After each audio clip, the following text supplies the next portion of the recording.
So, in a way, I find this pretty funny. Because today, we are going over a very basic comment made by Nick Kypreos on yesterday's edition of the Real Kipper and Born pod. This was tweeted out by Taj, it was tweeted out by Phil Kotcher, a few other people went out there and had some comments about this. But essentially, here's the scoop. It talks about New York, it talks about Vancouver. Everyone's got a right to change their minds, and there could be more pressure points in various ways, but as of today, I'm told that Mika Zibanejad does not want to go from the Rangers to the Canucks. Real Kipper says on the Real Kipper and Born show. And this tweet is really interesting, because a lot of people who follow Phil Kotcher, of course, are Rangers fans. So, a lot of the responses to this tweet are from the Rangers fan point of view. Let's go out there and read some of these comments, shall we? Ha ha ha ha ha, of course he doesn't. It's similar to Jacob Trouba over the summer. You are holding the Rangers back from being good, but you won't accept a trade. And even worse than Trouba, the team you would end up on is good and the city is awesome. You're holding the team hostage. And then another reply says, hey, he's a human being with a family who would sign a contract that gives him the right to say no. Blame Drury, not him, for giving him that no-move clause, not the player. If you had a 1-year-old at home, would you accept moving across the continent in the middle of a season? You're silly. Right, so that JT Miller trade offer was nonsense. It's going to be a long 6 years. Who told him? Can we stop the nonsense that the Rangers want to tease Mika Zibanejad? They're trying to tease 20 and 79 with the possibility that Jones is on the market and 55. Why would he? Nobody would willingly choose to leave arguably the best city in the world based off the sheer number of things that you can do to go to a place in Canada. Unless he was Canadian, there's no reason he would willingly do that. And, okay, all ignorance aside by one Matt Nielsen going out there and saying that nobody would want to go to Canada, let's dive into the Vancouver perspective, shall we? Because Taj tweeted the same thing about this Zibanejad situation. Oh, Zibanejad shut down going to Vancouver. As of today, I'm told he doesn't want to go to the Canucks. All the replies are, good, don't come here. He's playing great right now, so maybe this scared him straight. We don't want him either. Zibanejad saved the Canucks from making a questionable move. This 100% rules out any Miller or Pettersson trade with them. Zibanejad would have had to gone back to make the cap work. I thought Vancouver laughed at the idea of a Vancouver-Zibanejad trade, so you can see the perspective change on both of these fan bases. The Rangers fans are saying, okay, yeah, of course, why would he want to go there? Oh, he's screwing over the Rangers by not accepting a move, even though he's so bad, and he could go over to a good team like Vancouver. Meanwhile, the Canucks fans are like, okay, Zibanejad doesn't want to come here? Great, that's good. We don't want him. And I think it's so intriguing to me how this is the scoop, because last we had heard, when listening to the report from Josh Yohei, the Pittsburgh beat writer, who had spoken about Zibanejad for Miller, it was kind of insinuated that these talks didn't really get to a point where Zibanejad was consulted about it. Like, we didn't hear any insider saying, oh yeah, Zibanejad just waived a trade to Vancouver. Like, no, it was just a conversation that was tossed out there. Miller, Zibanejad, and some other assets involved there too. And then Rick Dollywall yesterday on Halford and Bruff in the Morning, Sportsnet 650 here in Vancouver, he had spoken about how one of the big issues in a Zibanejad-Miller trade was that the Canucks kept on asking for Braden Schneider.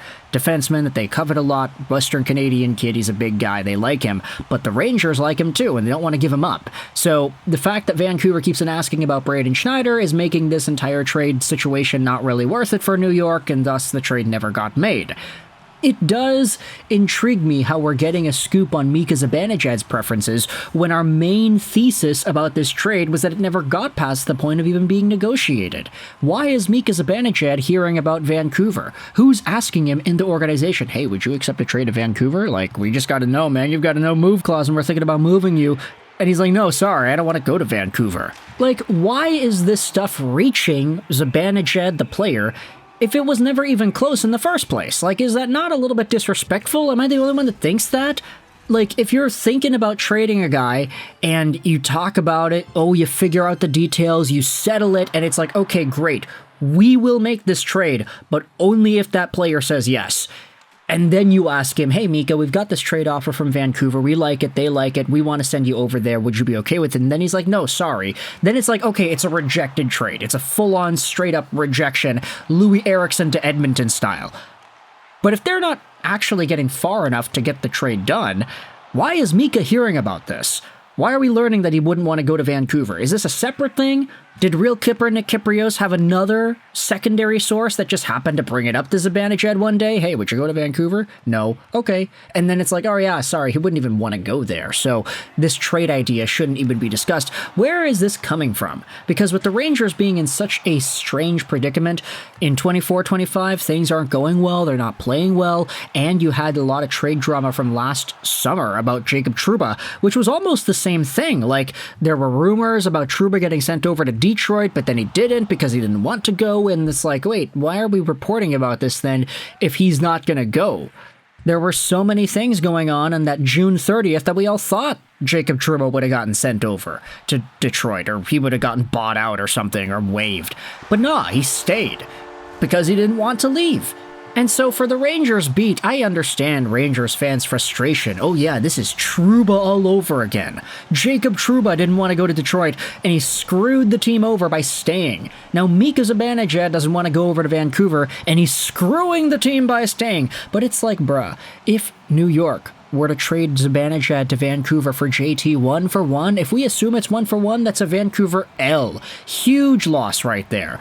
Now, if you get Zibanejad and Braden Schneider, I can understand Vancouver going out there and making that kind of a move, considering how good Schneider is and how much potential he has. But Zibanejad not coming to Vancouver kind of derails the entire Vancouver-New York conversation. It's going to be difficult to make a JT Miller trade work, or something of that matter, without a legitimate money-making center in there too. Zibanejad and Miller, as we had said, their ages are similar, their profiles are similar, their contracts expire at the same time, their contracts are even pretty close, only separated by $500K, and they're both disappointing this season. Maybe JT less so because of the 4-point game that he had lately, but there have been some people actually talking about Zibanejad like he has been a bit better as of late too. Let's go out there and check it out. So Mika Zibanejad, in his recent sample here for the Rangers. Yeah, okay, so he's a point per game in his most recent 5 games. He's got 5 points in 5 games, and he's been getting a point lately in most of these contests, so I guess he's been going out there and starting to bolster things up properly. Still not at the 91-point caliber pace that he was at in 22-23, but he's on pace for 52 points now, so I guess that's a pretty reasonable development for a guy who started out so poorly this season. I guess Zibanejad playing well fixes everything for New York, but at the same time, hearing that he doesn't want to come to Vancouver also is a pretty reasonable thing to hear. So I want you to let me know your thoughts in the comments section below about Mika Zibanejad not wanting to come to Vancouver and how this is apparently not going to happen. Right? I mean, he's got no move protection, so if he ends up getting traded to Vancouver in some sort of a weird, oh, we really forced him to do it kind of move, we didn't allow him to say no kind of thing, then it really gets me going as to whether or not no move clauses are even worth it for players, but at the same time, it's like, hey, you negotiated for this, you left money on the table to take a no move clause, so yeah, there's a lot of nuance in this situation, isn't there? Let me know your thoughts in the comment section below about Mika Zibanejad and the Canucks. I hope you enjoyed this video, and bye.